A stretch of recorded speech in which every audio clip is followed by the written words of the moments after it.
Hello everyone, welcome back to my channel. Today I will discuss questions from December 2019. Today is just a revision class. See which of the following sets is uncountable. The set of all functions from Q to Q, the set of all functions from Q to 01, the set of all functions from Q to 01 which vanish outside a finite set, and the set of all subsets of n. मैंने आपको accountability अनकाउंटेबिलिटी के बारे में बताया है पहले videos में. जिन्होंने नहीं देखा है वो आप please do watch it. And मैं थोड़ा सा रिकॉल करती हूँ कि क्या होता है काउंटेबिलिटी और अनकाउंटेबिलिटी का मीनिंग.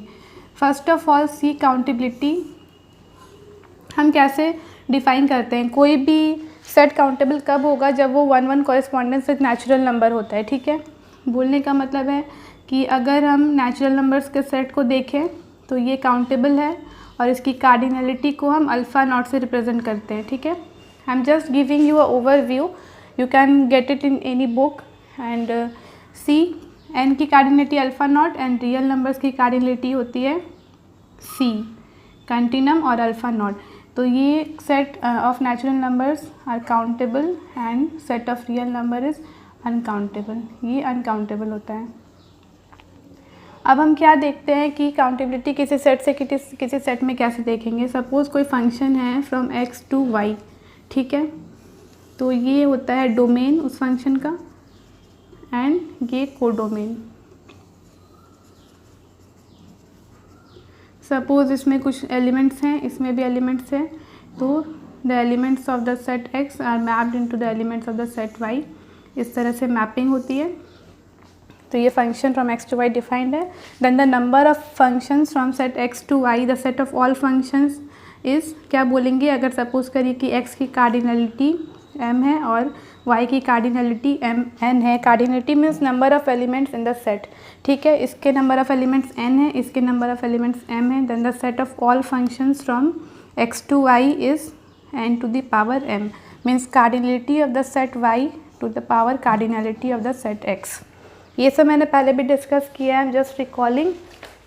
तो अगर ये उसकी कार्डिनलिटी है, मतलब इसको क्या बोलते हैं, the set of all functions. अब देखिए ये आपको इस क्वेश्चन में कैसे काम आने वाला है.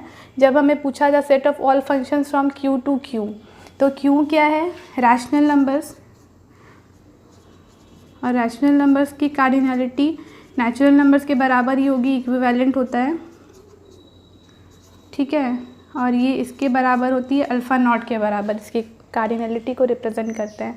And this sets are countable sets. Okay, from Q to Q. अब ये पूछा है Q से Q में जा रहे हैं, the set of all functions, वो काउंटेबल होगा या अनकाउंटेबल होगा. तो अभी मैंने क्या बताया कि उसकी कार्डिनलिटी कैसे रिप्रेजेंट होती है. इसकी अल्फ़ा नॉट है, इसकी भी अल्फ़ा नॉट है. The set of all functions, पहले पता तो चले कि फंक्शंस कितने हैं, तब हम लोग देखेंगे कि वो काउंटेबल है या अनकाउंटेबल है. तो अब इसके केस में the set of all functions कितना हो जाएगा, from Q to Q alpha naught to the power alpha naught. और ये क्या, ये शायद C के इक्विवेलेंट होता है एंड C इज़ अनकाउंटेबल. तो यहाँ से हमें क्या पता चला कि the set of all functions from Q to Q is uncountable. ठीक है, now come to the second option, the set of all function from Q to 01. Q to 01 देखना है. तो अब इसकी कार्डिनलिटी कितनी है, there are 2 elements in this set, तो इसकी कार्डिनलिटी 2 हो गई एंड Q की cardinality alpha naught. What is the number of set of functions, यहाँ पे सारे सेट ऑफ फंक्शंस कैसे डिफाइन होंगे, 2 to the power alpha naught. ठीक है, यही इसका the set of all functions है and it is equal to C. C is uncountable. तो again the set of all functions from Q to 01 is uncountable. Now come to the fourth option, the set of all subsets of n. The set of all subsets means power set. वो क्या होता है, सारे set के subsets के set को हम लोग बोलते हैं पावर सेट. पावर सेट की कार्डिनलिटी क्या होती है, 2 टू द पावर जितना भी नंबर ऑफ एलिमेंट्स उस सेट में हों. तो the set of all subsets of n, n का पावर सेट क्या होगा, 2 to the power cardinality of n. और कार्डिनलिटी ऑफ n हमें कितनी पता है, alpha naught. It is again C which is uncountable. तो यहाँ से हमें पता चला कि फोर्थ ऑप्शन भी गलत है. ये एक और क्वेश्चन आया था 2017 या 18 के पार्ट C में, मैंने डिस्कस किया भी है. इसमें भी ये ऑप्शन सेम था, उसमें भी ये मैंने डिस्कस किया था, the set of all subsets of n is uncountable. अब now option 3 is left. Okay, इसमें आप देखिए कि यहाँ तक ये पार्ट बिल्कुल सेम है। The set of all function from Q to 0 1, the set of all function from Q to 0 1 which vanish outside a finite set, this is a extra line added to it. Okay, हमें देखना है कि इसका meaning क्या है और ये हम लोग कैसे लिख रहे हैं, ठीक है। बस इसी से एक तो 3 ऑप्शन गलत हैं, तो इट्स नेचुरल कि third option is the right option, but try to visualize the things. Okay, Q2 0 1 such that the set of functions which vanish outside a finite set. अब सपोज कीजिए Q कोई set है, तो इसमें number of elements alpha not elements हैं Q में and the codomain is 0 1, ठीक है। यही तो हो रहा है function Q2 0 1। The set of all functions हमने देखा कि अनकाउंटेबल है। Now which vanish outside a finite set. Suppose कोई फाइनाइट सेट हम लोग कंसिडर करते हैं इसमें, जिसमें नंबर ऑफ एलिमेंट्स m है। Suppose there are finite number of elements in this set, okay, m elements are there. अब इसके बाहर विच इसमें क्या बोल रहा है कि which vanish outside a finite set. Which vanish outside a finite set बोलने का क्या मतलब है कि इस फाइनाइट सेट के बाहर जितने भी एलिमेंट्स हैं वो सारे वैनिश हो रहे हैं। Means what, their image is 0, means all the elements outside that finite set are mapped into 0, means their image is 0। तो क्या हो रहा है कि इन सब की इमेज तो फिक्स हो गई 0 पे, वो तो सारा 0 हो गया। अब जो बचे हुए एलिमेंट्स हैं फाइनाइट सेट में, उनकी इमेज या तो 0 हो सकती है या तो 1 भी हो सकती है। तो हमारे पास जितने m एलिमेंट्स बच रहे हैं उनके लिए क्या ऑप्शन है, 2 ऑप्शन सबके लिए मिलेंगे, ठीक है। बाकी सबका तो क्या है कि सारे 0 पे मैप कर रहे हैं, they have no other option, वो सारा वैनिश हो जा रहा है according to the option which vanish outside a finite set. इतना ही चीज़ समझने वाला है इस क्वेश्चन के लिए। तो इसका क्या मतलब है कि जितने भी लेफ्ट आउट एलिमेंट्स हैं फाइनाइट सेट में, उनकी कार्डिनलिटी क्या हो जाएगी, 2 to the power m and 2 to the power m। ये फाइनाइट सेट की कार्डिनलिटी है, तो ये क्या होगा, काउंटेबल होगा, ठीक है। This set of functions is countable. Friends, इसमें 2-3 ऑप्शंस आप आराम से डिस्कार्ड कर सकते हैं। मीनिंग समझ में नहीं आएगा तो एग्ज़ाम में तो आप टिक करके आ सकते हैं। अगर रेस 3 को भी आप डिस्कार्ड करते हैं, मैंने क्या बोला था कि एग्ज़ाम में सबसे इम्पॉर्टेंट है कि आप ऑप्शंस को कैसे डिस्कार्ड करते हैं। लेफ़्ट जो भी बच रहा है वो वाला ऑप्शन सही होगा, but you have to visualize the things, क्योंकि ऐसे बहुत सारे कन्फ्यूजिंग हो सकता है, कुछ और भी ऐसा ऑप्शन हो जिसमें आपको कन्फ्यूज़न हो। तो देखिए कि हम कहते क्या है कि इसके फाइनाइट जितने भी बाहर वाले हैं सबको मैप कर देंगे 0 पे and accordingly it will be countable set, okay.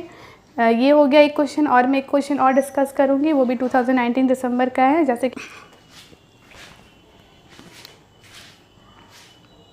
मैंने अभी एक क्वेश्चन बताया काउंटेबल सेट्स के बारे में, ये सेकंड क्वेश्चन है, लीनियर अलजेब्रा का सिस्टम ऑफ इक्वेशंस से रिलेटेड है। I have told you about the system of equations, there are 2 types, homogeneous and non homogeneous, and I have also discussed the criterias under which they have solution और not, ठीक है। मैंने जब बताया था तो मैंने एक चीज़ बताई थी कि होमोजीनियस टाइप ऑफ इक्वेशंस जितने भी होते हैं सबका सॉल्यूशन होता है, means homogeneous systems are always consistent, ठीक है, क्योंकि they will always have a trivial solution. तो homogeneous system of equations are always consistent. 2-3 fact you need to solve this question, उसके बाद ये क्वेश्चन बहुत ईजिली सॉल्व होगा। एक तो ये बात हो गई, और non homogeneous can be consistent और कैन बी इनकंसिस्टेंट, ये भी मैंने बताया था। तो you need to know the conditions under which it possesses a solution और it does not possess a solution. अब वो कंडीशंस हम चेक करते हैं, ठीक है।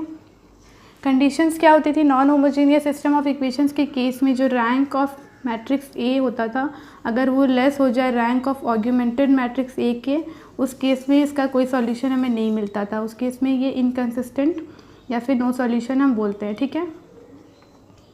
और अगर रैंक ऑफ ए इक्वल हो जाए रैंक ऑफ ऑग्यूमेंटेड मैट्रिक्स के, जो कि रैंक के बराबर भी होता है, उस केस में डिफरेंट टाइप्स ऑफ कंडीशंस थे, unique solution, infinite solutions and for no solutions. इस टाइप के कंडीशंस आते हैं इस वाली कंडीशन को होल्ड होने के बाद। लेकिन अगर ये लेस हो जाए यहाँ से, तो हम लोग यहीं से बोल देंगे कि वो इनकंसिस्टेंट है और सॉल्यूशन नहीं है। For homogeneous system of equations there always exist a solution, ठीक है। ये बात तो यहाँ तक हो गई। अब देखते हैं क्वेश्चन में क्या गिवन है। Let A is this matrix given है, the system of linear equations X equal to Y has a solution. Option 1 is only for Y is equal to this, only for Y this, only for Y this, and for all Y belongs to R cube. अब देखना क्या है friends कि हमें पूछा है कि it has a solution, the system of this equation has a solution when, solution कब होगा। सबसे पहले तो हमें क्या नोटिस करना है कि सॉल्यूशन कब नहीं होगा उसका, बाकी सारे उस केस को छोड़ के बाकी सारे केस के लिए तो सॉल्यूशन एग्जिस्ट करेगा ही। होमोजीनियस सिस्टम ऑफ इक्वेशन कब हो जाएगा, जब ये x इक्वल टू 0 होता, ठीक है। अगर ये चीज़ मैंने बताया था कि x इक्वल टू बी मैंने डिस्कस किया था, उस केस में मैंने बोला था कि if all the b i's are 0, उस केस में क्या होता था, सिस्टम होमोजीनियस होती थी। और if at least one of the b i is non zero, system is non homogeneous. तो इस केस में अगर y 0 हो जाता है, x इक्वल टू 0 अगर इक्वेशन बनती है तो ये होमोजीनियस टाइप ऑफ इक्वेशन बनेगी और इस केस में हमें ऑलवेज सॉल्यूशन मिलेगा, ठीक है। तो इस केस में has a solution only for, ये तीन तो ऑप्शन गलत हो जाएंगे क्योंकि होमोजीनियस के केस में हमें हमेशा सॉल्यूशन मिलेगा। अब बात आती है कि non homogeneous system of equations, क्योंकि यहाँ पे तो 0 नहीं है तो ये non homogeneous type of equation है। इस केस में हमें सॉल्यूशन कब नहीं मिल रहा है, ठीक है, जब रैंक ऑफ ए लेस हो जाए रैंक ऑफ ऑग्यूमेंटेड मैट्रिक्स के। अब रैंक ऑफ ए हमें चेक करना है। रैंक ऑफ ए एक मैट्रिक्स गिवन है, what is the matrix 2 0 5 1 2 3 and -1 5 1। अब रैंक निकालने का भी मैंने एक वीडियो में डिस्कस किया था कि different methods to find the rank of the matrix. सबसे पहला क्या है कि अगर इसका डिटर्मिनेंट नॉट इक्वल टू 0 होगा तो हम क्या बोल सकते हैं, 3 क्रॉस 3 के मैट्रिक्स है तो रैंक भी 3 हो जाएगा। और भी डिफरेंट मेथड्स हैं कि आप इसका रिड्यूस कर लीजिए एक्लॉन फॉर्म में, तो इसको 0 बनाते हैं, फिर जितना भी रिड्यूस होने के बाद रैंक हम देखते हैं नॉन ज़ीरो रोज कितने बच रहे हैं, ठीक है। पहला तो मैं यही देख रही हूँ कि हमें क्या देखना है कि रैंक ऑफ ऑग्यूमेंटेड और रैंक ऑफ ए बराबर है या नहीं, ये इससे छोटा है, तो इसकी पॉसिबिलिटी देखते हैं। पहले इसका डिटर्मिनेंट चेक करते हैं, 2 2 -15 0 तो 0 हो गया, +5 5 +2 सी कितना आएगा, -26 +35 इज़ 9, नॉट इक्वल टू 0। यहाँ से हमें क्या मिला कि डिटर्मिनेंट नॉट इक्वल टू 0 है, तो we can say that rank of A is 3, rank of A 3 आ गया। अब देखिए क्या हो रहा है कि रैंक ऑफ ऑग्यूमेंटेड मैट्रिक्स से रैंक ऑफ ए, अगर रैंक ऑफ ए मैक्सिमम हमारे पास 3 वेरिएबल्स हैं, ठीक है, कुछ भी अगर x y z 3 वेरिएबल्स हैं और इसकी रैंक 3 आ गई। अब हमें ऑग्यूमेंटेड मैट्रिक्स की रैंक देखनी है, 3 से तो ऑग्यूमेंटेड मैट्रिक्स की रैंक कम नहीं हो सकती क्योंकि रैंक ऑफ ए 3 आ गया। अगर रैंक ऑफ ए 2 होता और रैंक ऑफ ऑग्यूमेंटेड मैट्रिक्स 3 हो जाता, उस केस में हमें कोई सॉल्यूशन नहीं मिलता। पर इसमें अब क्या हो रहा है कि हमें ए की रैंक 3 मिली। ए की रैंक 3 मिलने की क्या मतलब है कि अगर हम ऑग्यूमेंटेड मैट्रिक्स का रैंक फाइंड करेंगे, ऑग्यूमेंटेड मैट्रिक्स कैसे लिखते हैं, मैंने बताया था कि जो मैट्रिक्स ए है वो तो एज इट इज़ लिखनी है आपको, और इधर क्या होता था, suppose x equal to b, तो उस केस में जो भी होता था वो हम लोग इस साइड लिखते थे, फिर इसकी रैंक निकालते थे, यही ऑग्यूमेंटेड मैट्रिक्स है। अब देखिए फ्रेंड्स, हो क्या रहा है कि जब a का ही रैंक 3 है, मतलब अगर इसमें हम लोग रिड्यूस करके भी चेक करेंगे इसको 0 बना के, तो हम लोग देखेंगे कि 3 नॉन ज़ीरो रोज़ आ रहे हैं, ठीक है, एक भी रो इसमें कम्प्लीटली 0 नहीं हो सकता है क्योंकि रैंक 3 है। उस केस में ऑग्यूमेंटेड मैट्रिक्स की भी जो रैंक आएगी वो हमेशा 3 ही आएगी, ठीक है, इरेस्पेक्टिव ऑफ दिस थिंग, ये कुछ भी हो, ठीक है। अगर ये तीनों 0 0 0 भी हो जाता है, उस केस में भी हमें हमेशा ऑग्यूमेंटेड मैट्रिक्स की रैंक 3 मिलेगी। ये आप समझ रहे हैं, क्योंकि इस साइड में हमें सारा नॉन ज़ीरो रोज़ मिल रहा है, तो इस मैट्रिक्स के लिए क्या होगा कि ऑग्यूमेंटेड मैट्रिक्स की रैंक भी 3 हो गई। अब हम क्या देख रहे हैं कि ये कुछ भी हो, इससे इसके रैंक पे कोई भी फ़र्क नहीं पड़ रहा है, एंड इसके रैंक और इसकी रैंक बराबर है। रैंक ऑफ ए और रैंक ऑफ ऑग्यूमेंटेड मैट्रिक्स बराबर हो जाएगी। उस केस में we will always have a solution, ठीक है। नो सॉल्यूशन वाली कंडीशन तो फॉल्स हो जा रही है, यहाँ से कॉन्ट्राडिक्ट देखिए। फिर इस केस में ओनली फोर और ओनली 4 देखने का कोई ज़रूरत नहीं है, क्योंकि ये हमेशा for all y belongs to R³ के केस में सॉल्यूशन हमेशा एग्जिस्ट होगा, ठीक है। अब अगर मान लीजिए कि रैंक इसकी 2 होती, इस केस में क्या होता है कि एक ये रो 0 में रिड्यूस हो गया होता, तभी तो हम बोलते कि 2 है रैंक। उस केस में क्या होता है कि अगर सपोज़ कीजिए ये पूरा रो 0 0 में रिड्यूस हो जाता, उस केस में हमें इसकी मैट्रिक्स की रैंक 3 करने के लिए क्या देखना होता कि यहाँ का अगर नॉन ज़ीरो वैल्यू है और एक्स वाई 0 0 है, लेकिन ये z को नॉन ज़ीरो होना पड़ता for the matrix to have rank 3। ठीक है, उस केस में हम क्या बोलते हैं कि ए की रैंक तो 2 है पर ऑगमेंटेड मैट्रिक्स की रैंक 3 है, उस केस में हमें कोई सॉल्यूशन नहीं मिलता। तब उस केस में अगर पूछता कि what is the condition to have a solution, तो हम लोग क्या बोलते हैं कि सॉल्यूशन होने के लिए ये ज़रूरी है कि हमें इसका भी रैंक और ए का रैंक बराबर मिल जाए। तो उस केस में हम नहीं बोल सकते थे। ठीक है, उस केस में फिर इन्फिनाइट सॉल्यूशंस होता है, आर अगर less than the number of variables हो जाए उस केस में। लेकिन ये तो पूछा नहीं है कि यूनिक सॉल्यूशन है, इन्फिनाइट सॉल्यूशन है और क्या है, तो हमें बस ये पूछना है कि when it will have a solution. Condition हमें देखनी कि वाई के किस वैल्यू के लिए ये सॉल्यूशन दे सकता है। ठीक है, आज के लिए 2 क्वेश्चन काफ़ी है, थोड़ा सा रिवीजन किया काउंटेबल के लिए और थोड़ा सा ये सिस्टम ऑफ इक्वेशंस के लिए। फ्रेंड्स देखिए, आप टॉपिक्स पढ़ते हैं, you need to keep revising all the topics time to time. ऐसा नहीं है कि किसी टॉपिक को पढ़ रहे हैं फिर दूसरा टॉपिक पढ़ रहे हैं तो आप पीछे वाले को बिल्कुल छोड़ दें। You need to keep revising. Okay, thanks for watching and if you like my video then please comment in the comment section how I can improve my videos in the next lecture. Okay friends, thank you.